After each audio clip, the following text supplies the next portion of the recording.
서울 근교의 작은 마을, 한 허름한 중국집이 문을 닫으려 합니다. 정식반점이라는 이름의 이 중국집은 한때 지역 주민들에게 큰 사랑을 받았지만 세월이 흘러 주민들이 하나둘 떠나면서 손님도 급격히 줄었죠. 가게 주인인 김정식은 79의 나이에 이르러 체력적 한계를 느끼고 연말을 끝으로 가게를 정리하기로 마음먹었습니다. 이제 쉬어야 할 때가 됐어. 김정식은 빛바랜 간판을 바라보며 깊은 한숨을 내쉬었어요. 70년대부터 이어온 가게의 역사가 이제 끝나려 하고 있었습니다. 하지만 그의 얼굴에는 후회보다는 감사함이 더 크게 묻어났죠. 오랜 시간 동안 많은 사람들에게 음식을 대접할 수 있었던 것만으로도 충분히 행복한 삶이었으니까요. 마지막 날이 다가오고 있었습니다. 김정식은 조용히 마지막 준비를 하며 지난 시간들을 떠올렸어요. 정식반점의 문을 닫는다는 소식이 마을에 퍼지자 사람들이 하나둘 찾아오기 시작했습니다. 오랜 단골 손님들은 아쉬움을 감추지 못하며 마지막 인사를 전하러 왔어요. 아이고 정식 씨. 이제 어디 가서 이런 맛있는 자장면을 먹나요? 60대의 할머니가 아쉬운 표정으로 말했어요. 김정식은 미소를 지으며 그녀의 손을 잡아주었죠. 그동안 많이 찾아주셔서 감사합니다. 할머니 덕분에 제가 이 나이까지 장사할 수 있었어요. 마을 주변 공장에서 일하는 직원들도 퇴근 후 찾아왔습니다. 그들은 과거 어려웠던 시절, 김정식이 때로는 외상으로, 때로는 무료로 끼니를 해결해 주었던 따뜻한 기억을 나누었죠. 어떤 이는 눈시울을 붉히기도 했습니다. 사장님, 저희가 월급 없을 때 밥 굶지 말라고 자장면 주셨던 거 잊지 않았습니다. 그때 그 한 끼가 얼마나 큰 힘이 됐는지 모르실 거예요.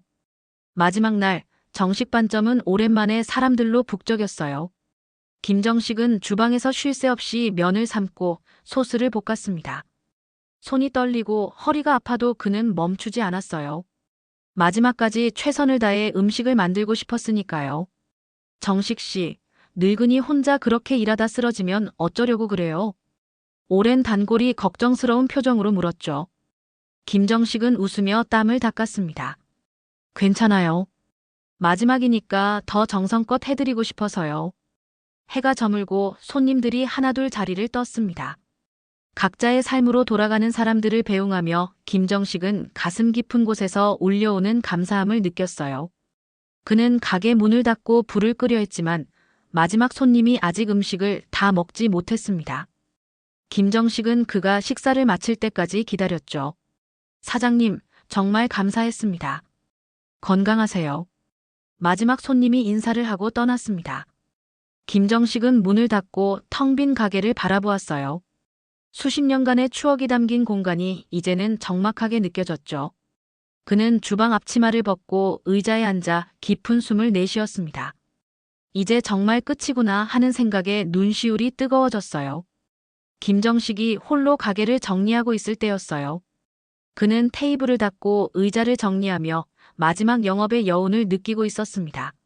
문득 창밖에 어떤 움직임이 보였죠. 은은한 불빛 아래 검은색 고급 승용차 한 대가 가게 앞에 천천히 정차했습니다. 이상하네. 이 시간에 누구지? 김정식은 궁금한 마음에 창가로 다가갔어요. 차에서 내린 사람은 50대 중반으로 보이는 남성이었습니다. 단정하게 차려입은 정장 차림에 고급스러운 시계가 손목에 감겨 있었죠. 낯선 방문자는 가게 문을 두드렸습니다. 죄송합니다만 이제 영업을 끝냈습니다. 김정식은 문을 살짝 열고 정중히 말했어요. 하지만 방문자는 부드러운 미소를 지으며 고개를 저었습니다. 식사하러 온 건 아닙니다. 김정식 사장님. 방문자가 자신의 이름을 알고 있다는 사실에 김정식은 놀랐어요. 그는 방문자의 얼굴을 자세히 살펴보았지만 기억에 떠오르지 않았습니다. 죄송하지만 제가 어디서 뵌 적이 아마 저를 기억하지 못하실 겁니다. 제 소개가 늦었네요. 방문자는 공손하게 고개를 숙였습니다. 저는 최영호라고 합니다. 근처 대기업 공장의 회장이죠. 김정식은 그 이름을 들어본 적이 있었어요. 이 지역에서 가장 큰 공장을 운영하는 사람이라고 했죠. 하지만 그와 자신이 무슨 관계가 있는지 떠올릴 수 없었습니다. 들어가도 괜찮을까요? 잠시 이야기를 나누고 싶습니다. 김정식은 잠시 망설이다가 문을 활짝 열었어요. 최영호는 정중한 태도로 가게 안으로 들어왔습니다. 그의 눈길이 가게 곳곳을 훑었죠. 오래된 주방 기구들, 낡은 식탁과 의자들을 보며 최영호의 표정이 복잡하게 변했습니다. 오랜만에 와보니 많이 변했네요. 여기 오신 적이 있으신가요? 김정식은 점점 더 궁금해졌어요. 최영호는 깊은 숨을 내쉬며 오래된 의자에 앉았습니다. 사장님, 저에게 아주 특별한 의미가 있는 곳입니다. 이곳이. 창밖에서는 가로등 불빛이 흔들리고 있었습니다. 김정식은 최영호 앞에 앉아 그의 이야기를 기다렸어요. 긴 침묵 끝에 최영호가 입을 열었죠. 사실, 저는 오래전 이 마을에서 자랐습니다. 오래전 이 마을에서 자랐다고요? 김정식의 눈이 커졌습니다. 그는 최영호의 얼굴을 다시 한번 유심히 살펴보았어요. 어딘가 낯이 익은 것 같기도 했지만 확실히 기억나지는 않았죠.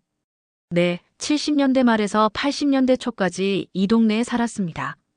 그때는 정말 어렵게 살았어요.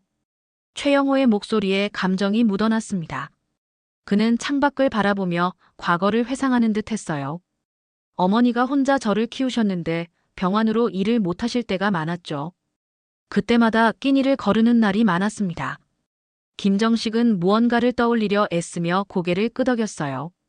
최영호는 잠시 말을 멈추고 깊은 숨을 내쉬었습니다. 사장님이 기억하실지 모르겠지만 한 달에 한 번씩 동네 어려운 아이들을 모아서 무료로 자장면을 대접해 주셨죠. 그 말에 김정식의 눈이 반짝였습니다. 오래전 그가 하던 일이었죠. 가게가 잘 될 때마다 그는 마을의 어려운 아이들에게 자장면을 대접했어요. 그저 작은 선행이라고 생각했던 일이었습니다. 아, 그랬었지요. 벌써 30년도 더 된 일인데. 저도 그 아이들 중 하나였습니다. 최영호의 목소리가 떨렸어요. 김정식은 놀란 표정으로 그를 바라보았습니다. 그때 사장님이 주신 자장면이 얼마나 맛있었는지 그 맛을 잊을 수가 없었어요. 배고픈 아이에게 그 한 그릇은 단순한 음식 이상이었습니다. 김정식의 눈가에 습기가 맺혔어요. 그는 희미하게 과거를 떠올렸습니다. 마을에 유난히 말이 없고 창백했던 한 소년이 기억났죠. 혹시 그의 여름 항상 구석에 앉아서 자장면을 3그릇씩 먹던 소년이. 맞습니다. 제가 그 아이였어요. 두 사람의 눈이 마주쳤습니다. 오랜 시간의 강을 건너 과거와 현재가 이어지는 순간이었어요. 그때 사장님이 주신 그 자장면 맛이 너무 좋아서 언젠가 성공해서 이런 맛있는 음식을 마음껏 먹겠다고 결심했어요. 그게 제 어린 시절 꿈이었습니다. 최영호는 조용히 웃었어요. 김정식도 따라 웃으며 눈가에 눈물을 닦았습니다. 그 후로 열심히 공부해서 장학금을 받고 대학에 갔어요. 그리고 사업을 시작했고 지금은 이렇게 되었습니다. 하지만 그 모든 시작에는 사장님의 자장면이 있었어요. 김정식은 감격스러운 표정으로 고개를 끄덕였습니다. 그가 전혀 기대하지 않았던 방식으로 그의 작은 선행이 누군가의 인생에 큰 영향을 미쳤다는 사실이 놀라웠어요. 그래서 오늘 이렇게 찾아왔습니다. 가게가 문을 닫는다는 소식을 듣고 꼭 인사드리고 싶었어요. 그동안 감사했다고. 최영호는 김정식과 함께 오래된 가게를 나서며 밤거리를 걷기 시작했습니다. 이야기를 나누다 보니 시간이 늦어졌고 김정식이 집에 가야 할 시간이 됐죠. 제가 모셔다 드릴게요, 사장님. 최영호가 제안했지만 김정식은 고개를 저었어요. 괜찮습니다. 집이 가까워서요. 걸어서 5분 거리예요. 두 사람은 나란히 걸으며 과거 이야기를 이어갔습니다. 골목을 돌아 작은 연립주택 단지에 도착했어요. 김정식은 낡은 건물 앞에서 발걸음을 멈췄죠. 여기서 살고 계십니까? 최영호가 물었어요. 김정식은 가볍게 고개를 끄덕였습니다. 네, 20년 넘게 이곳에서 살았어요. 최영호는 건물을 바라보며 놀란 표정을 감추지 못했어요. 30평도 안 되어 보이는 허름한 단칸방 건물이었습니다. 과거 번창했던 중국집 사장님이 이렇게 소박한 곳에서 살고 있다는 사실이 그를 당혹스럽게 했어요. 들어오시겠어요? 차라도 한 잔 대접할게요. 김정식의 제안에 최영호는 고개를 끄덕였습니다. 좁은 계단을 오르며 그는 자신의 호화로운 저택과 비교하지 않을 수 없었어요. 김정식이 문을 열자 10평 남짓한 단칸방이 나타났습니다. 방 한 칸에 작은 부엌 그리고 화장실이 전부였죠. 최영호는 방 안을 둘러보았어요. 깨끗하게 정돈되어 있었지만 가구는 오래되고 낡았습니다. 벽에 걸린 낡은 액자 속에는 젊은 시절 김정식의 모습이 담겨 있었어요. 사장님, 실례가 될 수도 있는 질문인데. 최영호는 조심스럽게 입을 열었습니다. 말씀하세요. 과거에 가게가 잘 될 때 꽤 수입이 좋으셨을 텐데요. 김정식은 미소를 지으며 차를 내렸어요. 네, 그랬죠. 80년대부터 90년대 중반까지는 꽤 잘 됐었어요. 그런데 왜? 최영호는 말을 아꼈지만 김정식은 그의 의도를 알아챘습니다. 왜 이렇게 살고 있냐고요? 김정식은 푸근한 미소를 지으며 차를 최영호에게 건넸어요. 어차피 죽을 때 돈을 가져가는 것도 아니고 제겐 자식도 없어서 매번 모인 돈을 동네 보육시설에 기부해왔어요. 최영호는 놀란 표정으로 김정식을 바라보았습니다. 그는 차를 받아들며 말을 잇지 못했어요. 처음엔 그저 어려운 아이들에게 밥이라도 제대로 먹이고 싶었어요. 그러다 보니 조금씩 도움을 늘려갔죠. 이제는 습관이 됐나 봐요. 김정식은 담담하게 말했지만 최영호의 눈에는 그의 모습이 갑자기 빛나 보였습니다. 사장님, 저는 돈이 많다고 생각했는데 진짜 부자는 따로 있었군요. 최영호는 차를 마시며 잠시 침묵에 잠겼습니다. 그는 무언가 고민하는 표정으로 김정식을 바라보았어요. 결심한 듯 입을 열었죠. 사장님, 사실 한 가지 더 여쭤보고 싶은 것이 있습니다. 김정식은 고개를 끄덕이며 기다렸어요. 최영호는 잠시 망설이다가 말을 이어갔습니다. 혹시 20년 전쯤 누군가 가게에 큰 봉투를 두고 간 적이 있었나요? 김정식의 눈이 커졌습니다. 그는 기억을 더듬으며 생각에 잠겼어요. 아, 맞아요. 그런 일이 있었죠. 그 봉투 안에는 3천만 원이 들어 있었습니다. 김정식의 표정이 놀라움에서 이해로 바뀌었어요. 그는 천천히 고개를 끄덕였습니다. 당신이었군요. 그때 누가 그런 큰 돈을 두고 갔는지 계속 궁금했어요. 최영호는 감정이 북받치는 목소리로 말했습니다. 제가 처음으로 큰 사업에 성공했을 때였어요. 그때 번 돈 중 일부를 사장님께 감사의 마음으로 드리고 싶었습니다. 하지만 직접 드리긴 부끄러워서 그렇게 두고 왔어요. 김정식은 따뜻한 눈으로 최영호를 바라보았어요. 수수께끼처럼 남아있던 일이 드디어 해결된 순간이었죠. 그런데 사장님, 그 돈은 어떻게 되었나요? 혹시? 최영호의 질문에 김정식은 조금 미안한 표정을 지었습니다. 한동안 주인을 찾으려고 노력했어요. 경찰에도 신고했고 동네에도 물어봤죠. 하지만 아무도 나타나지 않았어요. 김정식은 천천히 숨을 들이마시고 내쉬었습니다. 1년 정도 기다렸다가 결국 그 돈도 보육시설에 기부했어요. 최영호의 눈이 커졌어요. 그는 잠시 말을 잇지 못했습니다. 김정식은 걱정스러운 표정으로 그를 바라보았죠. 혹시 돈을 돌려받으려고 오신 건가요? 정말 죄송합니다. 그땐 주인을 찾지 못해서. 아닙니다, 사장님. 최영호는 손을 저으며 웃었어요. 그의 눈에는 감동의 빛이 어려 있었습니다. 오히려 더 좋은 곳에 쓰였네요. 제가 드린 것보다 더 의미 있게 사용하셨어요. 김정식은 안도의 미소를 지었습니다. 최영호는 창밖으로 보이는 밤하늘을 바라보았어요. 그의 마음속에서는 복잡한 감정이 일었습니다. 수십억의 재산을 가진 자신과 평생 번 돈을 나눠준 김정식. 누가 진정한 부자인지 생각하니 가슴이 뭉클해졌죠. 사장님, 정말 존경합니다.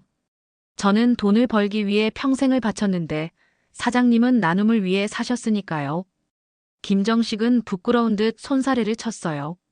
그저 제가 할 수 있는 작은 일을 했을 뿐입니다. 영호 씨처럼 큰 사업을 하는 분들이 더 많은 일을 하실 수 있을 거예요. 두 사람의 대화는 밤늦게까지 이어졌습니다. 과거의 추억과 현재의 이야기가 오가며 그들 사이에는 보이지 않는 끈이 더 단단하게 연결되고 있었어요. 다음 날 아침, 김정식은 평소와 같이 일찍 일어났습니다. 간단한 아침 식사를 준비하던 중 초인종 소리가 들렸어요. 문을 열자 최영호가 환한 미소를 지으며 서 있었죠. 이렇게 아침부터 찾아와서 죄송합니다. 하지만 사장님께 꼭 보여드리고 싶은 것이 있어서요. 김정식은 의아한 표정으로 최영호를 따라 나섰어요. 가게 앞에는 검은색 승용차가 기다리고 있었습니다. 두 사람은 차에 올라 마을을 벗어났어요. 한참을 달려 도착한 곳은 한적한 교외의 아름다운 단독주택 단지였습니다. 여기가 어디죠? 김정식이 물었어요. 최영호는 미소를 지으며 차에서 내렸습니다. 제가 소유한 여러 집 중 하나입니다. 들어가 보시겠어요? 두 사람은 아담하고 아늑한 주택 안으로 들어갔습니다. 집은 깨끗하게 정돈되어 있었고 햇살이 창문을 통해 따스하게 들어왔어요. 마당에는 작은 정원도 있었죠. 정말 아름다운 집이네요. 김정식이 감탄했어요. 최영호는 김정식의 표정을 살피며 조심스럽게 말을 꺼냈습니다. 사장님, 제가 제안 하나 드려도 될까요? 김정식은 고개를 끄덕였어요. 최영호는 깊은 숨을 들이마셨습니다. 이 집에서 지내시면 어떨까요? 가게도 정리하셨고 이제는 편안하게 쉬실 때가 되지 않으셨나요? 김정식은 놀란 표정으로 최영호를 바라보았어요. 그의 말이 믿기지 않았습니다. 그럴 순 없어요. 이런 좋은 집을. 제발 거절하지 마세요. 사장님께서 과거에 베풀어 주신 은혜에 비하면 이건 정말 작은 보답입니다. 최영호의 진심 어린 목소리에 김정식은 말문이 막혔어요. 그는 집안을 둘러보며 생각에 잠겼습니다. 그리고 건강도 챙기셔야 하니 가사와 건강을 도와드릴 분도 한 분 모셔두었습니다. 김정식은 깊은 감동에 눈시울이 붉어졌어요. 그는 평생 남을 위해 살아왔지만 이렇게 누군가에게 큰 보답을 받는 것은 처음이었습니다. 정말 이래도 될까요? 당연합니다. 사장님께서 평생 베푸신 사랑이 이제 돌아오는 거예요. 김정식은 천천히 고개를 끄덕였습니다. 그의 얼굴에는 감사와 행복이 번졌어요. 고맙습니다, 영호 씨. 정말 고맙습니다. 두 사람은 따뜻한 포옹을 나누었습니다. 김정식의 눈에서는 눈물이 흘러내렸어요. 그것은 단순한 감사의 눈물이 아니었습니다. 그가 베푼 작은 선행들이 이렇게 아름답게 돌아온다는 것에 대한 깊은 감동의 눈물이었죠. 이제부터는 편안하게 지내세요. 제가 자주 찾아뵙겠습니다. 최영호는 진심을 담아 말했어요. 김정식에게 새로운 삶이 시작되는 순간이었습니다. 김정식은 새로운 집에서의 생활에 천천히 적응해 갔습니다. 처음에는 너무 호화롭고 편안한 환경이 오히려 불편하게 느껴졌지만 시간이 지나면서 그는 이 평온한 일상을 감사히 받아들였어요. 가정부인 박순자는 그의 건강을 세심하게 챙겨주었고 최영호는 한 달에 두세 번씩 꼭 찾아와 함께 시간을 보냈습니다. 어느 봄날 김정식과 최영호는 정원에 앉아 차를 마시고 있었어요. 햇살이 따스하게 내리쬐는 오후였죠. 사장님, 건강은 어떠세요? 최영호가 물었습니다. 김정식은 미소를 지으며 고개를 끄덕였어요. 덕분에 정말 좋아요. 마지막 10년을 이렇게 편하게 보내게 될 줄은 몰랐어요. 그의 얼굴에는 평온함이 깃들어 있었습니다. 은퇴 후의 삶을 걱정했던 그에게 이 모든 것은 꿈 같은 일이었죠. 그나저나 영호 씨, 회사는 잘 돼가고 있나요? 최영호는 활짝 웃으며 대답했어요. 네, 덕분에요. 그런데 요즘은 사업보다 다른 일에 더 관심이 생겼습니다. 다른 일이라면? 사장님처럼 나눔의 삶을 살고 싶어졌어요. 회사 수익의 일부를 사회에 환원하는 재단을 설립했습니다. 김정식의 눈이 반짝였어요. 그는 뿌듯한 마음으로 최영호의 손을 꼭 잡았습니다. 정말 자랑스럽네요. 영호 씨가 그런 일을 한다니 기쁩니다. 그렇게 평온한 시간이 흘러갔습니다. 김정식은 따뜻한 보살핌 속에서 1년여를 보냈어요. 그리고 어느 겨울날 아침, 그는 잠든 듯 조용히 세상을 떠났습니다. 평화로운 얼굴로 영원한 잠에 든 그를 발견한 건 가정부 박순자였어요. 최영호는 슬픔에 잠겼지만 김정식의 삶을 기리기 위해 장례를 정성스럽게 준비했습니다. 가족이 없는 김정식을 대신해 그는 모든 절차를 직접 챙겼어요. 놀랍게도 장례식장에는 많은 사람들이 찾아왔습니다. 과거 김정식의 도움을 받았던 마을 사람들, 그가 후원했던 보육시설의 아이들과 선생님들, 그리고 그의 따뜻함을 기억하는 수많은 이웃들이었죠. 장례식 후 최영호는 김정식이 평생 후원했던 보육시설을 찾았습니다.